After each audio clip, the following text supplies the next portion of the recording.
বিগত 17 বছর বাংলাদেশ জামাত ইসলামের রাজনীতি ছিল না ফুলের পথ, ছিল অত্যাচার, অবিচার, জেল, জুলুম আর ফাঁসির দীর্ঘতম ইতিহাস। এ সময় ফাঁসি দেওয়া হয়েছিল শীর্ষ নেতাদের, বিচারের নামে হয়েছিল অবিচার ও রাজনৈতিক প্রতিশোধ। এই অভিযোগ আজও মানুষের মুখে মুখে। আর ছাত্র শিবির একটি ট্যাগকে বানানো হয়েছিল মৃত্যুদণ্ডের অজুহাত। শিবির বললেই যেন নির্যাতন বৈধ ছিল, এমন এক ভয়ঙ্কর সংস্কৃতি গড়ে উঠেছিল। শিবির ট্যাগ দিয়ে কত শত তরুণকে হত্যা করা হয়েছে। কত পরিবার আজও জানে না তাদের সন্তানের কবর কোথায়।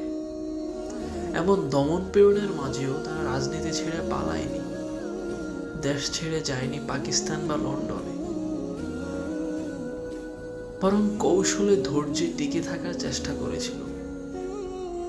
আজ সেই কৌশলকে বলা হয় গুপ্ত সুপ্ত ষড়যন্ত্র।